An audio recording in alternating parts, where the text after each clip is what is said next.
Okay.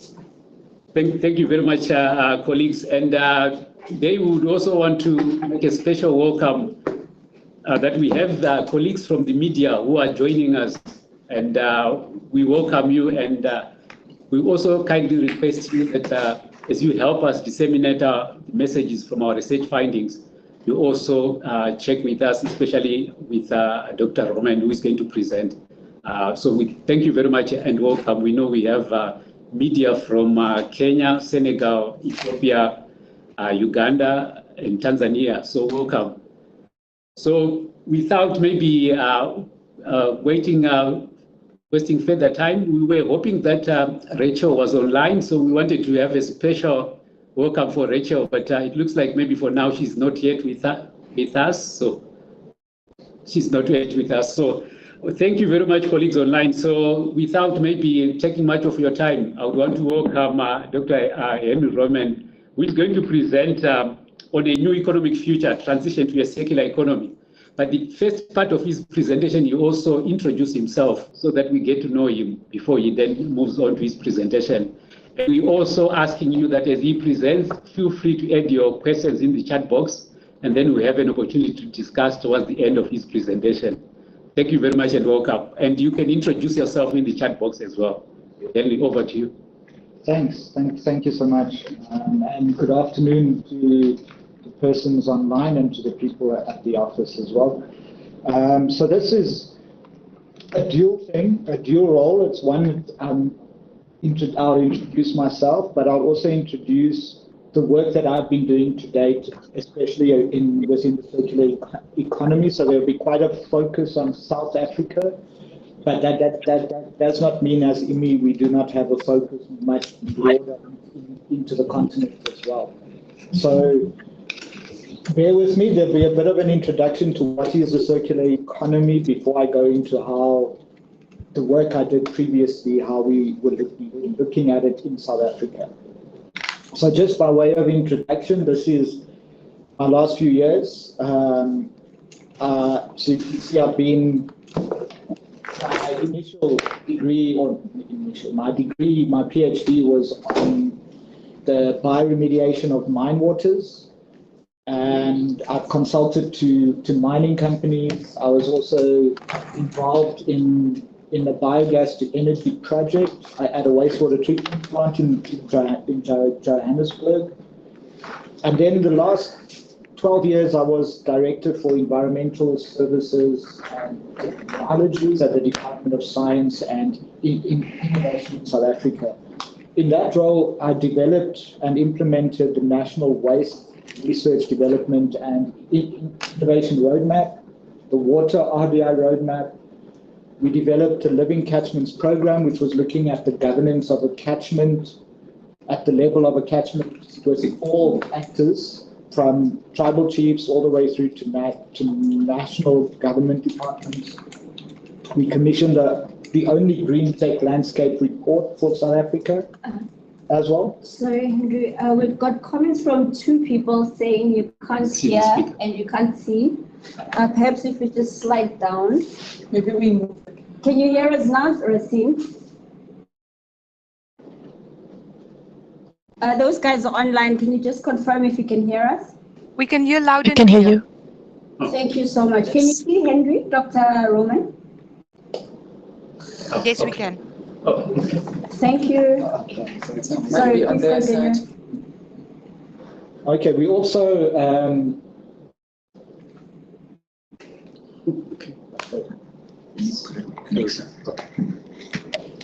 is that clearer? Is that better? Thanks, Alex and Racine, the journalists I see from Senegal, which is Racine, as well as Alex from Kenya. Please let us know if you can hear him now. Can you say something, please, Dr. Roman? Can you hear me now? Is that better? Or we can perhaps... Oh, okay, yeah. That's good. Thank you. Okay. So in addition to that, we also co-conceptualized with the Water Research Commission, and then they implemented the WADA platform, which is a water technologies demonstration platform. I was also the national focal point for the Climate Technology Center and Network for South Africa. And there I was responsible for technology transfer from developed to developing countries in relation to climate tech only. And then just before I joined IMI, I initiated the development of the science, technology, and innovation for circular economy strategy for the Department of Science and Innovation. So that's me. So now I'm going to look a bit at the current economy that we are used to and that we are operating within. And this is currently your dominant economic paradigm. So it's a very linear economy. At the moment, it is what we term it. So you've got resource extraction. We produce things with the resources that we extract. We then distribute those things. Consumers buy those things, and then we dispose of them at what we term end of life. Now, what drives that economy is you and I, because we always need new things, and because you always need new things, more things have to be made. So, and that is what economists and most people who run businesses talk about, economies of scale. So you want to make lots of whatever the widget may be. But the companies also want to expand into as many markets as possible so that they can have their product all over the world. That's why we have Dell computers and Sony TVs, for example. And that leads to an increase in manufacturing, which leads to more greenhouse gases, etc., more pollution. But more importantly, you need more raw materials, so you need to extract more resources, which, as we know, resources are finite. And because they're finite, the value of those resources are increasing. And in Africa in particular, where many of the resources sit for the digital economy, is going to most probably, it's already started, that we have a rush on the resources of Africa. So you can see it, countries like DRC is excuse the pun, a mine of rare earths that are very, very necessary for the development of the digital economy that the world is shifting towards. So just to highlight the importance of Africa. So what is the effect then of the 200 plus years of the Industrial Revolution, that linear economy? Global population growth is what we at 8 billion people, 8 billion plus already on the planet. And because when things are good, we reproduce, we make more of ourselves. The human population just increases. We're the most dominant species on the planet right now. And the cause, some would argue, of many of the problems we have on this planet right now. But if you look at this particular graph, it says that by the end of the century, the population will top out at 10.4 billion and then start decreasing. So we're going to reach a peak and then start decreasing as a population. However, by 2100, with climate change the way it's going right now, we may not be around for that to happen if the planet can't support us. In terms of water, this is a fairly old one that I got from the World Bank. You've got the world population increasing, which means we need more food. So food demand is set to increase, which means agricultural consumption of water is also set to increase. However, if you look at the blue bars, there's a finite amount of water available for our use on the planet. So we can't make more water, but we're going to demand a lot more water. Now, when you put onto that increasing pollution of water resources, climate change, evapotranspiration of surface water, you start seeing the problem that's coming. And in South Africa, they've predicted, and not just South Africa, but globally, there'll be a demand will outstrip supply by up to 40% in some cases. I don't know how we'll deal with that, and that's part of the problem we have in water and water linked to agriculture. In terms of CO2 levels, this is just showing you also where it was pre-industrial, but you can see on the graph the very red part from about 1960, when industrialization really started to accelerate globally, how carbon emissions accelerated with it at the same time almost. So it's a large increase. And then we've also, the science is telling us that we're entering the 6th mass extinction in the Anthropocene. And they're attributing that to humans. You know, that our presence on the planet is having this negative effect as well. Not that we don't want to be here, but there are just so many of us. And we've also exceeded 6 of the 9 planetary boundaries, and the planetary boundaries are what dictates sort of what we require to make the world work as it does currently, but the human impact on that world by transgressing those boundaries is what's leading us to require more than one planet for us to survive as a species. Now, when you look at sustainable development, the 2 that I picked, because I can't talk to all 17, I don't have time for that, is 12 and 6, and I'll just put them in that reverse order as well. So target 12 is responsible consumption and production.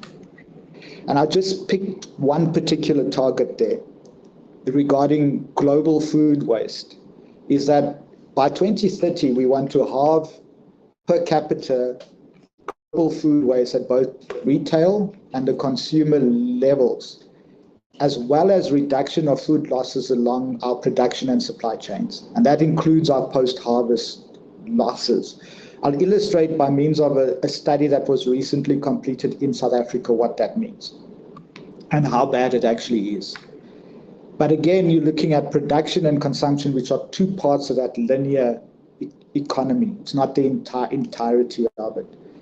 Then if you look at SDG 6, which is about clean water and sanitation, if you look at target 6.3, by 2030 again, you want to improve water quality by reducing pollution, eliminate dumping, and minimizing the release of hazardous chemicals and materials.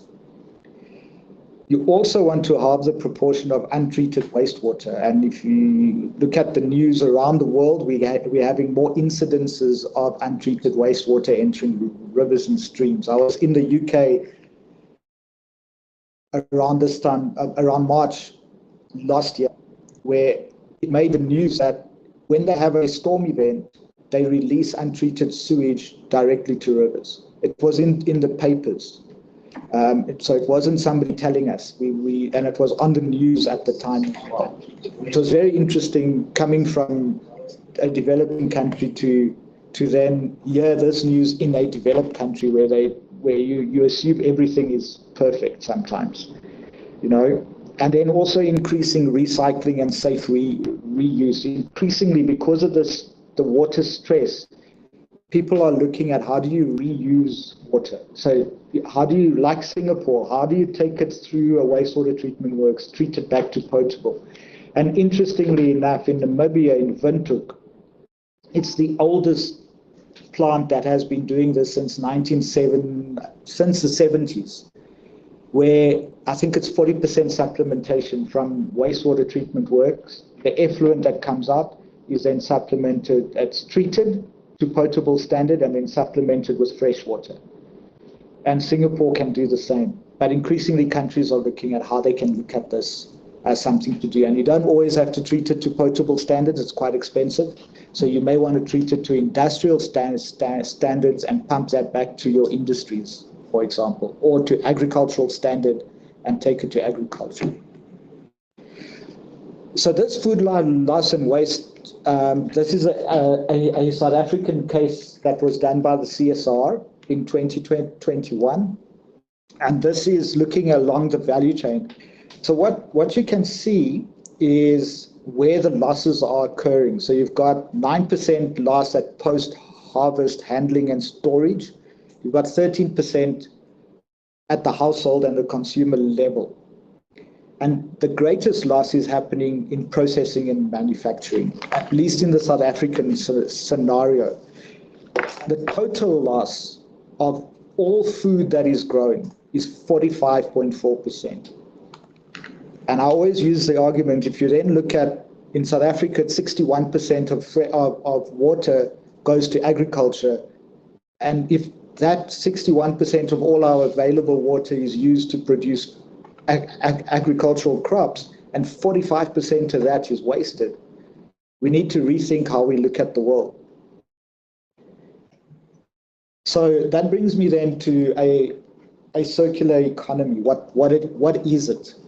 Firstly, I know this topic's been spoken about, and the Chinese released the first policy in 2008 on circular economy. The EU released theirs in 2015, and they released an update to it in 2019, the New Green Deal. But what is it? Firstly, what is it not? A circular economy is not only about managing waste or recycling or reuse or reduction. It's not just that. It's much more than that, and I'll show you what I mean. This is from the Ellen MacArthur Foundation, and and there's more than 200 definitions of a circular economy in play right now around the world. Like, everybody's got something by which they define it.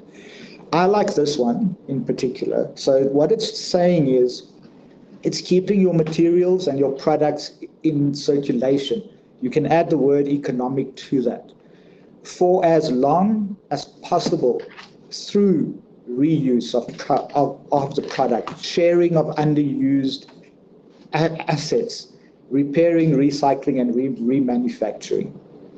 That underused assets, the sharing economy, as they call it. The best example that we have is Uber.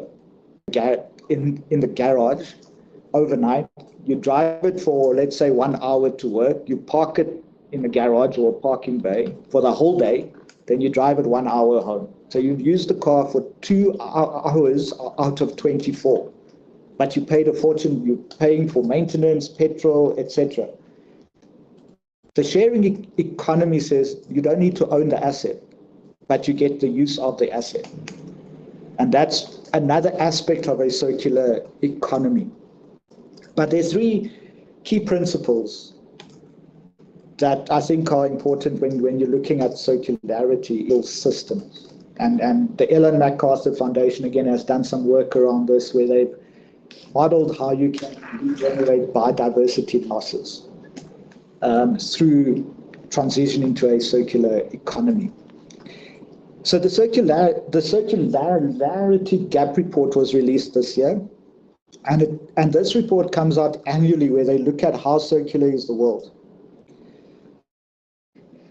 So despite this topic being so mainstream at the moment, globally, circular economy is in decline.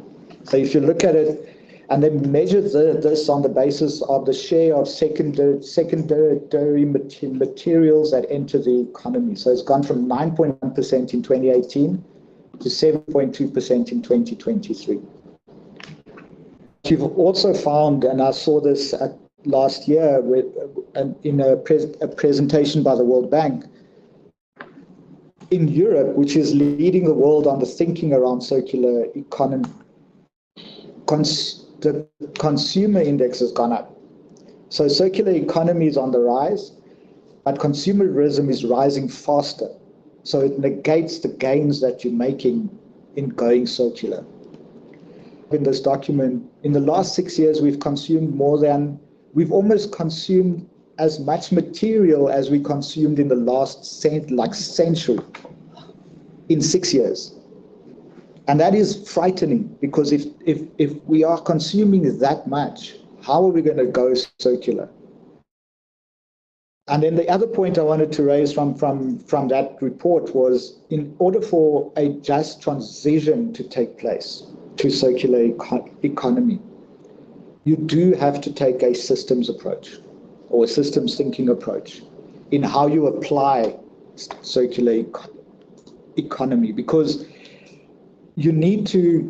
the systems need to change to meet people's needs, and people and their skills are required to implement the solutions you come up with.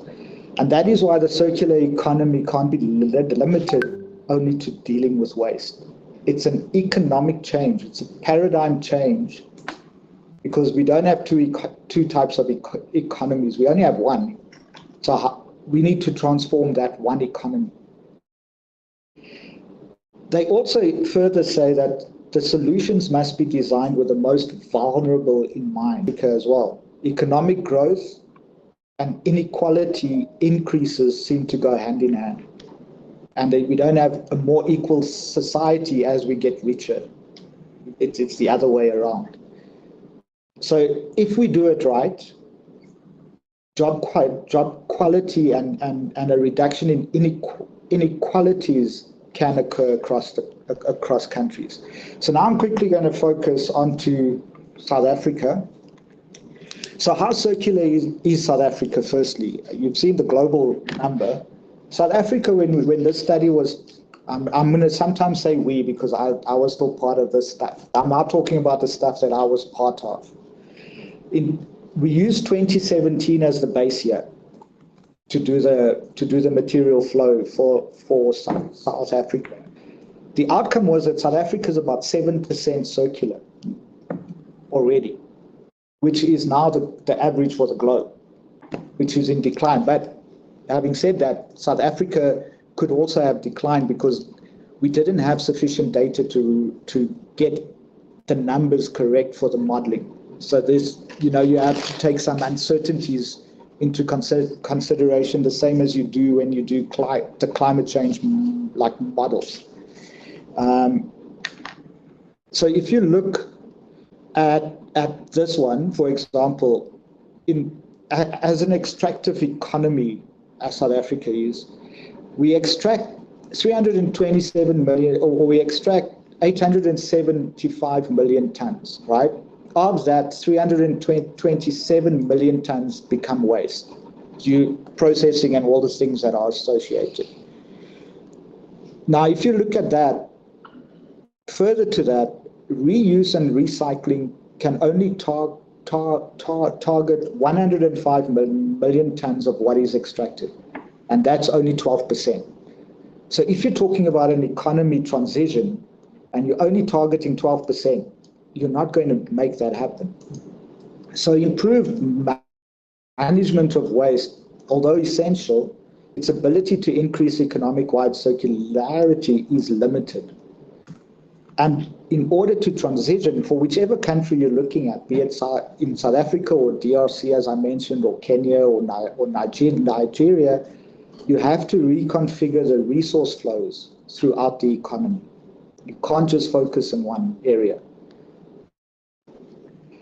Further to that, we did some work looking at different sectors. I looked at 7, but I'm only going to pick up 3.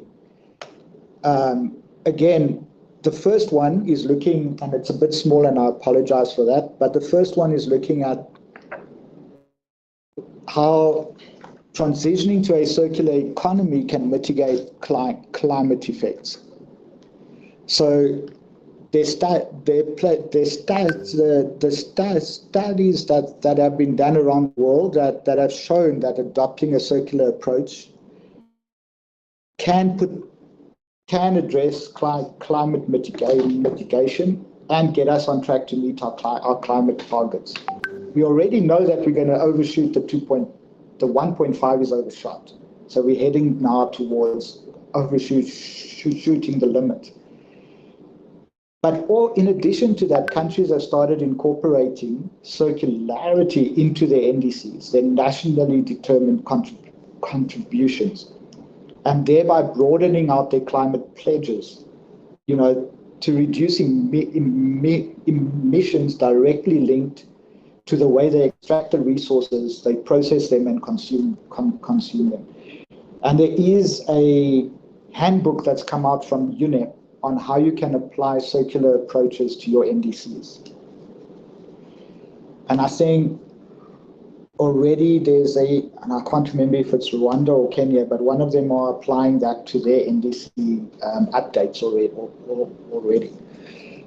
What this modeling showed for South Africa is there's a potential to achieve a 34% reduction in the megatons CO2 equivalents by mainly combining two principles of circular economy, which is designing out waste and pollution and the regeneration of our natural systems.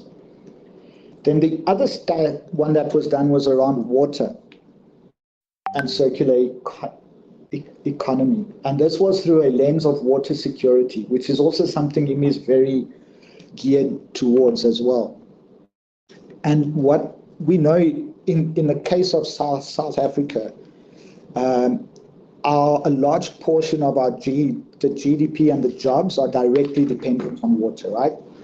And the primary agriculture, which in our case included the forestry section, being the largest user of water, like I said, at 61% of the country's resources, and contributes about 3% to GDP and 7% of formal employment. Agriculture is followed by municipal or domestic use, not by industrial use or mining. Mining is a very small percentage of what you use in South Africa, which is an interesting outcome as well.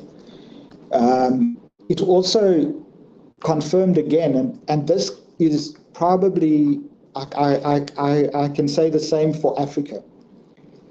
The circular economy interventions that can be applied in the water sector are not new to the sector, but have only been implemented part conservation, water demand management, water reuse, and resource efficiency.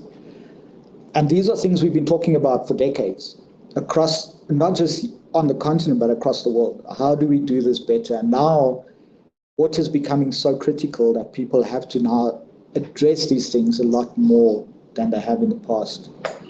So for South Africa, the focus would be at first on the high water demand, because like I said, they predicted by 2030, and this is around the world as well, demand will outstrip supply.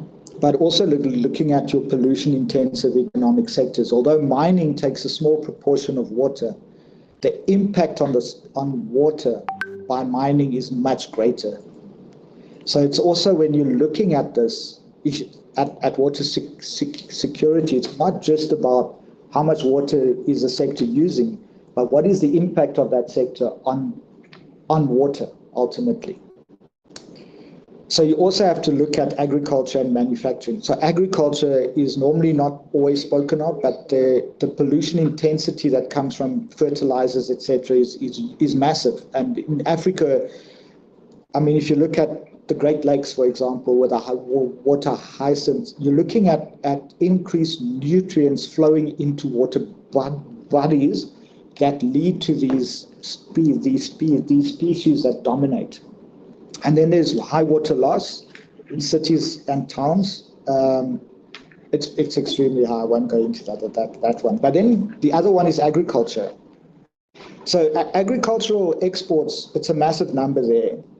But the main thing here is it created 829,000 jobs. So the agricultural sector creates a lot of jobs in South Africa. But if you look across the continent, smallholder farmers can be counted in. You start looking at a large proportion of society in agriculture, right? So the other thing that comes with that, it's resource intensive, a heavy reliance on water, energy, soil, nutrients, natural cycles of those as well. But it also has major impacts on the environment. It's a leading contributor to greenhouse gas emissions, to water consumption, and what I mentioned just now, nitrate and ammonia pollution, and you can add phosphate to that as well if you're looking at fertilizer. I don't want to go through the table, but these are circular economy interventions only for the agricultural sector. You can see it's a long list of things, from agro-processing all the way down to precision agriculture. You've got packaging technologies, vertical farming, zero tillage, etc. It's a long list of things. So the agricultural sector, if I was to look at Africa, is the sector we should be targeting for a circular approach and the transition to circular economy.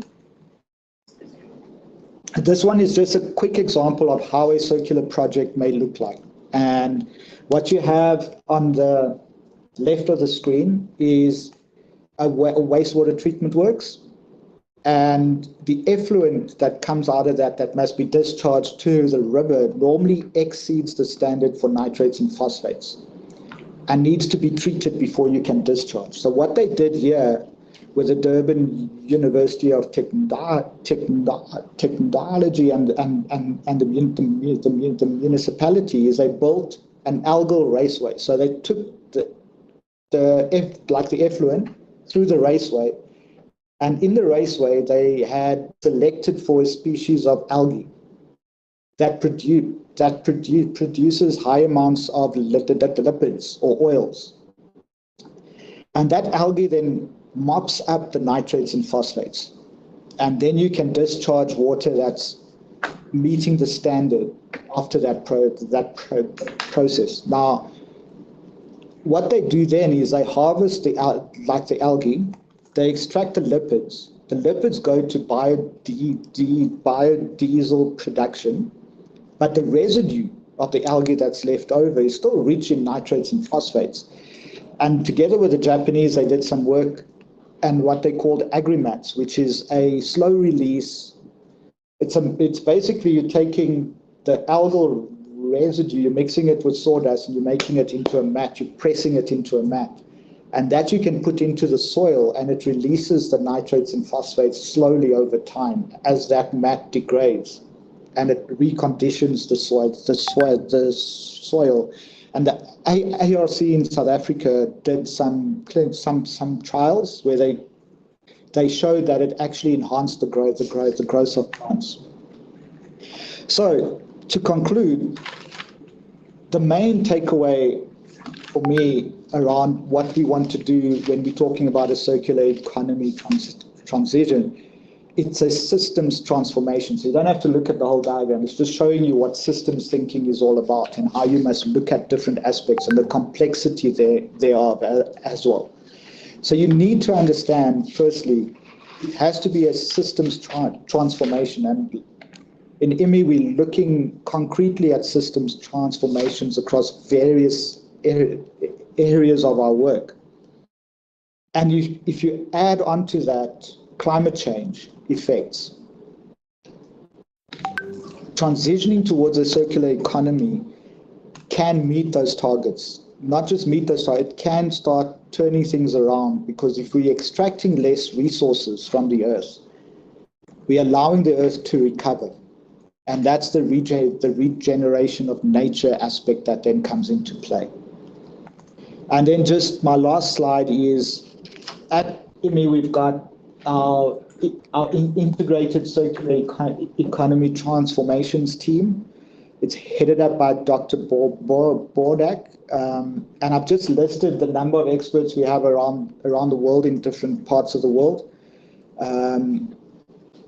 for your interest, and also that you can see where, if you're in that region, where our experts are sitting as well as from. So with that, I want to thank you for your attention. No, thank you very much, Henry, for such an insightful presentation and highlighting examples from South Africa and even beyond on how some of those could apply across the different parts of Africa. We see that there's an upload online as well. So maybe colleagues, we start off with colleagues in this room. Does anyone have questions for Henry? Anyone with questions? We have, okay. So we have 3 questions within the room.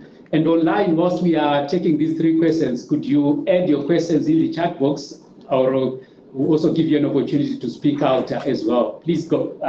We start off with Sepat.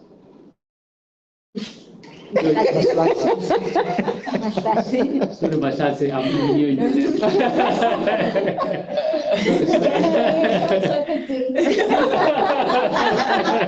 It's fine. Okay, It's been a long sorry. day. It's been a long day. So my thing is, on the NDC project that we're both in, it was highlighted that from an EMI point of view, our focus is mainly agriculture and water. So and a lot of the projects that we're doing are based on diversification and de-risking and that choose. So I wanted to know, how can circularity be extended into those focuses? The focus being water and agriculture. No, de-risking, diversification. And maybe only because we want to take as many questions as possible, Yeah. we'll take the 3 set of questions and I've seen that online already. Some people hands are up. We start off within this room and then you answer those. The next one, I think, Ojob. Thank you so much, Henry. My question is around your concluding, one of your concluding statements, where you said we need to move to a point where we have less extraction, so that it kind of helps for regeneration. So like bringing in that whole principle. But here's my question. You started a presentation with by giving us an example of DRC, where there's a lot of resources needed for technological advancements, and there's huge pressure coming out from that side. How do we strike a balance?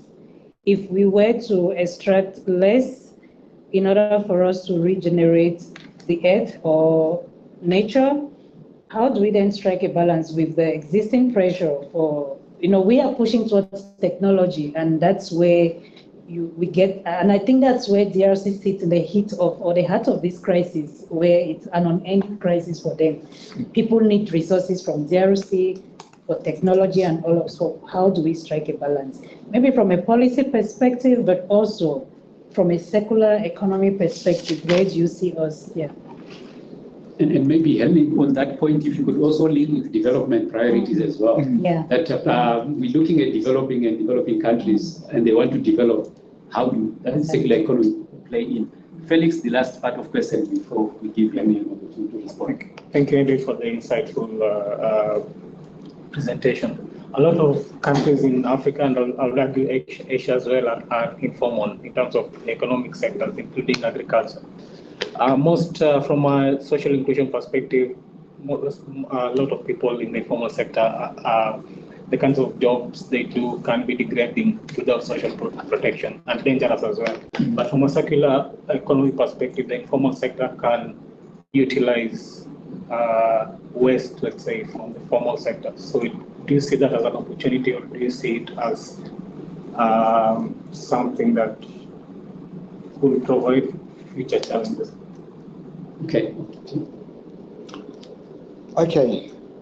So you want, firstly, how to de-risk the NDCs? No, I mean, how do you integrate the circular economy into the diversification aspects and de-risking when IMI's main focuses are agriculture and water? Whenever we try to go into any projects, any initiatives, we always first with those 2 priorities that we have. I don't see anything wrong with those priorities, because like I said, agriculture is paramount in Africa, right? Yeah. Water is just as important. Even countries that get everyday rainfall, availability of water to people is not where it should be. So in order, your diversification, I mean, we need to look at the various things that all fall within that paradigm. We've got water harvesting. We do a lot of that. If you go to the Eastern Cape, there's a lot of that. A lot of that happens on the continent to some extent. Recycling of water, very important for industrial development as well. So in your industry, because we need to grow our industries, right? But we in my view, we have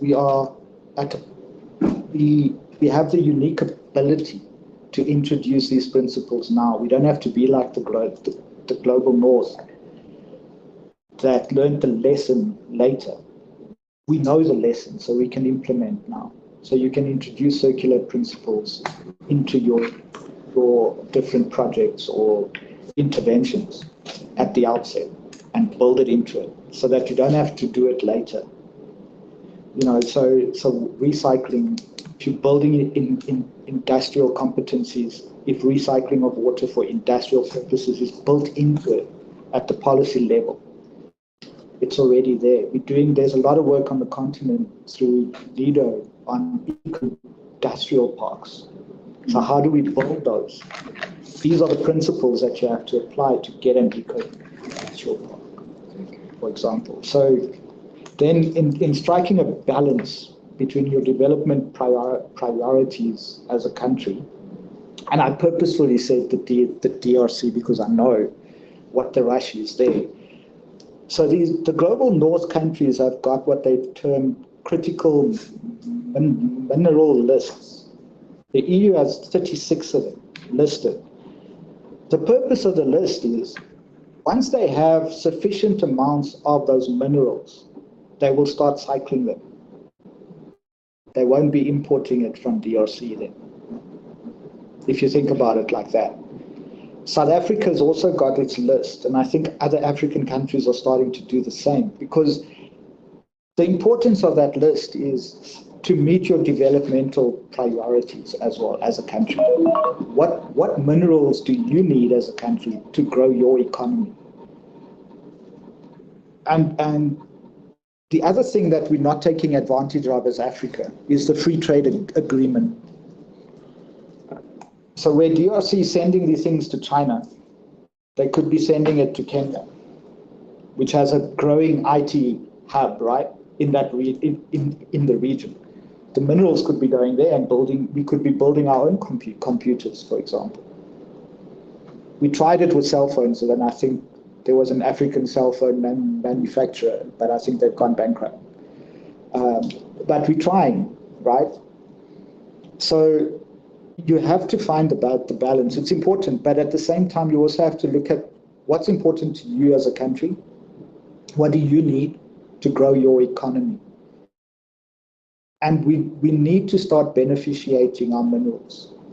We don't do that currently. A lot of countries are extracting, processing the ore and then sending off, and then buying it back in higher process forms at a high cost, and then sitting with the problem of what do you do with it at end of life. All these issues. That's why I say it has to be a systems approach, because one thing impacts another thing. And if you're mining, it's impacting on water, it's impacting on natural systems.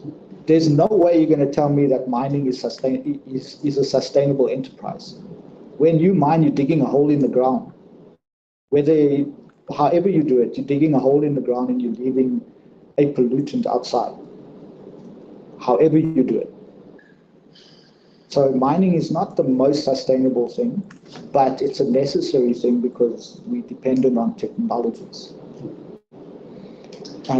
Informal sector. So a lot of work has happened on the continent as well. I was part of some work locally where we looked at the informal sector in terms of waste collection. So waste pickers throughout the developing world, be it India, South America, be it Africa, waste pickers are everywhere. They're integral to how we would develop a circular economy. Because we don't have those fancy systems at play. So the waste pickers are integral to the system because they're doing the job nobody wants to do. But what we do need to do is a lot of them don't want to be formalized. But we need to find how do we integrate them into a formal economy so that they get paid for the product they bring at what the product is worth and not be paid a lesser amount. I know when I was in Belgium about a decade ago, the circuit boards contain a lot of precious metals, right? In Kenya, they were taking circuit boards, chopping them up, and then they send them to Belgium. The guys that brought the circuit boards were only paid after the guys in Belgium had extracted the ore and determined a price. That could take 6 months. How is that fair? You know, so it's thinking along those lines as well. So these economies in Africa, the different types of economies at play, we have to consider them in how we Africanize a circular economy as well. Thank you very much for those responses. We do have questions online. So we'll start off with those who are raising their hands. I think Peter is first, and then we'll go to Pi, and I think Inga also had her hand up. So we take those three in that order. Peter, our colleague from Alliance Biodiversity. Over to you, Peter. Excellent. Thank you so much, Henry, for your insightful and I must say also a bit depressing presentation. And so my question is, EMI as well as others work a lot in fragile and conflict-affected contexts, right? So what is the role of circular economy in those like very harsh, let's say, vulnerable environments? And any ideas of entry points? So I'm thinking about like fragile context in general, but then maybe also refugee camps, host communities, like really the tough places that EMI and colleagues are working in. Thank you. Thank you, Peter. And Pi, over to you, so that we'll take 3 questions before we have a response. And then I think Inga will be next. Yeah, thanks a lot. Actually, I could already start with helping Henry by answering Peter. So my name is Pi. I'm a colleague of Henry, also at EMI, working on wastewater with FAO and WHO since some 20 years. We have projects where we're working in refugee camps on water reuse.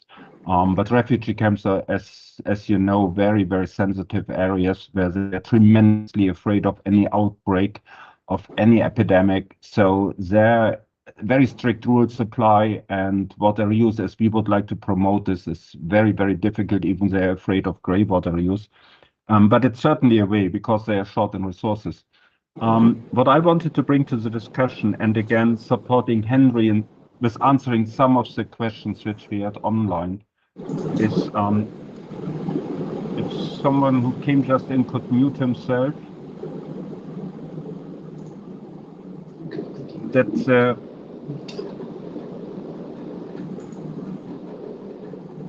a lot of background noise now. Oh, okay. We can't hear anything. We can't hear it from this meeting. We cannot hear it. I don't know for others online. Okay, yeah. Thank you very much. It's gone now. The interesting part with water reuse and the interface between agriculture and water is, of course, the reuse option. And what is interesting is that there is actually a lot of reuse going on, but unfortunately in the informal sector. So when we look at the global data of how much reuse is there at the moment, it's planned reuse, approximately 1.4 million hectares, of which half is in Africa. It's in Egypt. They just started this super big area under reuse. And that's certainly something also South Africa could learn from. But the challenge is that a 30 times larger area, approximately 30 million hectares, are under informal reuse, unsafe. And that's where WHO is more concerned about. They're not so much concerned with doubling what is under planned reuse, but how do we get under control this huge area under informal reuse in urban, peri-urban settings, which are posing great threats to food safety. Thank you. Thank you very much, Pi. Maybe you want to have a... No, I think Pi answered it, because I was going to ask for someone who's more familiar with our work in refugee camps to respond. Okay, thank you very much. Inga, I saw your hand is up, and then after that, we also have questions in the chat box. After Inga, we'll go to the chat box questions. Inga, over to you. Thanks, Henry, and thanks everyone. Really good, interesting discussion, and also sort of broadening, EMI's rather the scope of our discussions on circular economy. I just wanted to weigh in on Mahlatse's really interesting point around how does circular economy intersect with diversification, which is a big sort of development agenda for a region like East and Southern Africa. Interestingly, we just actually had some discussions earlier today about the level of waste in markets, right? So these are sort of the fresh produce markets in the region, and what implications that has, or what opportunities there are for agribusiness acceleration or strengthening agribusiness ecosystems that especially banana, cassava, other areas like that where you've got lots of waste that actually can be used to support or to feed a black soldier fly production. Sorry, we're getting a lot of feedback online, so now I hear it again. It keeps coming and going.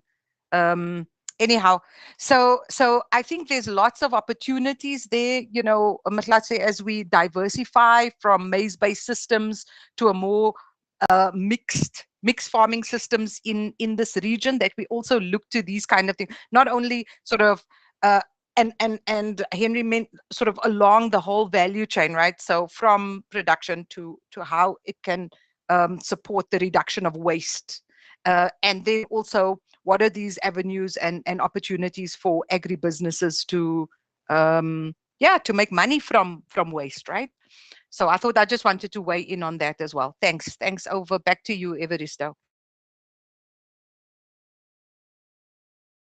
And No, I was trying to tell you we were mute. Oh, okay. Thank you very much. Thank you very much, Inga, for that. And what we'll probably do, we're also watching the clock. So before you comment on that, on Inga's input, we'll also try to read some of the questions which are online. And I think we have from Top Africa News in Rwanda, and they are saying that I'm from Rwanda, and I'm asking the following questions. How can the principles of circular economy be effectively applied to water management practices in Southern Africa? Then the second question is, what are some key challenges and opportunities for advancing sustainability in the region through circular economy approaches? So these are the questions from Rwanda, Top Africa News, but we also have questions. We will try to take all the questions for now so that we briefly respond on them. From Alexander Mwangi from Kenya. His hand was up at one time. I don't know whether you want to say your questions to read, or should we just go ahead and read your questions? Alexander from... Okay, maybe we just proceed to read the questions from Alexander and also from Musa. Maybe let's start from Alexander. What do you consider as the biggest hindrance to circular economy implementation, especially in Africa? And then we'll also go to Eswatini, I think from Musa, and he says, my question is, how different is the circular economy concept from the waste management concept? I think you sort of focused on that. If you could maybe further highlight it for the benefit of Musa. And then we also have Ebenezer Bar from University of Pretoria. I think he says you did mention a case of Europe having to deal with issues around water pollution despite being a first world. If we consider Africa being a developing region and most of the people living in rural areas, what incentives are there to promote circular economy in rural and research communities? Maybe one of the things he's also talking about is that they have better resources and they seem to be not coping. What chance do we have maybe for developing countries to do that?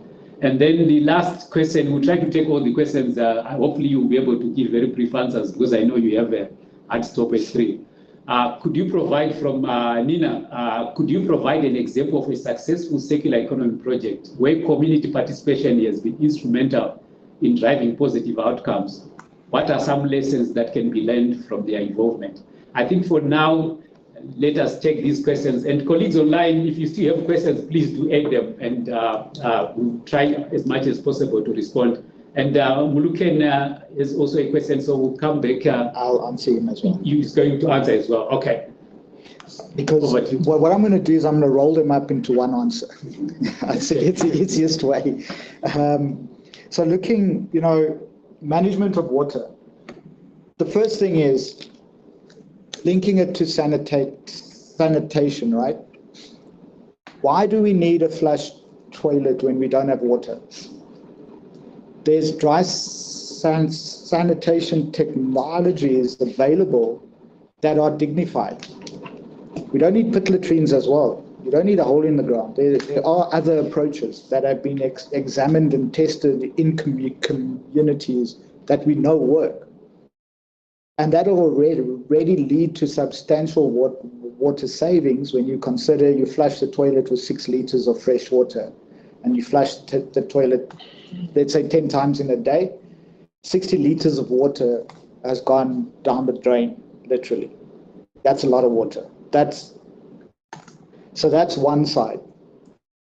In terms of how's it different from waste management, it's very different because the whole idea is to design waste out of the system or as much as you can. So you're not dealing with waste. If you're truly looking at circular economy, waste is your entry point. It's not the end point because you're trying to get rid of it. You're trying not to produce as much waste. So your production systems have to change so that you're reducing the amount of waste done. Impediments to CE implementation. I think it comes down to people being uncomfortable with change,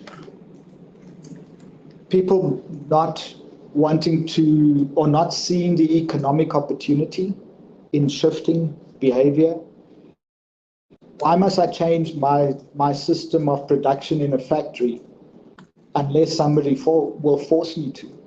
Because I'm going to look at it and say, but there's an increased cost in changing. But the increased value in changing is not talked about too often. So that could be one of the, I've had conversations with economists where the concept of a circular economy is just not being bought into. And these are advisors to the presidency. And it's difficult.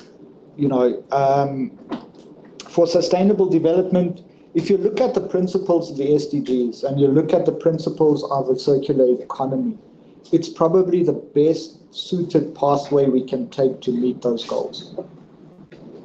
There was a question about the rural. In the rural context, yes. I would hazard to say, in the rural context, you've got the best place to do it. It's doesn't have this urban infrastructure and this urban way of life to deal with. So you possibly, and if you really cast your minds back, in Africa, we were practicing circularity for thousands of years. It's when we became westernized and Western paradigm started dictating how we live and living in cities like we do now. If you go back to the village and you just watch how people do things in the village, you'll notice they're living a lot more in harmony with the world around them than we are in the city. And it talks also to well-being. So I hope I've answered that. In terms of a successful circular economy project with a community, that one's hard. Most of the examples we have, unfortunately, are with industries and not with communities. A lot of the examples that I've come across. But that's the Africanization, the Africanization aspect I spoke about. But that extends to the developing world. And it answers one of the questions, especially the one from Willikin, is in our context. He's asking the question we all want an answer to. We have to contextualize it. A lot of these folks that are coming to teach us circular economy are bringing us a management solution for waste and not a circular economy per se. So we have to contextualize it back to our local lived experience and then look at how we answer that question. And like I said, we're building in the informal into the formal, but in the way that they want it, not the way that we want it. And in one sentence, Jesse and circular economy. Oh, definitely. I see so much. I mean, a lot of commentators on the topic have said it can become the most inclusive economy to the formal because of its design. But it's also how the way that they want it, not the way implemented, that will determine how inclusive it will end up being. Jesse, circular economy. Okay. Oh, definitely. Thank you very much. I Karen, see so I think much. that's a response to your question on Jesse. And colleagues, I know we have gone beyond our scheduled time. Maybe let's take this opportunity to thank Henry for an excellent presentation. What we're also going to do is to share a PDF of this presentation with a link to the recording for those who might not have had an opportunity in one sentence. Jesse, to watch and participate in. Thank you very much, Karen. I think that's we will also ask you more questions. And colleagues, I know we have gone beyond our scheduled time. Colleagues, I think in the media, if you still need further questions or you want to write up something through Pindiwe, try to make arrangements, and then Henry will be able to respond and provide more specific information and specific answers that you might have. I would also want to let people know that our next presentation is going to be by Peter, our colleague from ABC Alliance, and we have tentatively scheduled it for, due to the Easter break, I think for the 16th of April. That's going to be our next, and we'll be sharing the details of his presentation.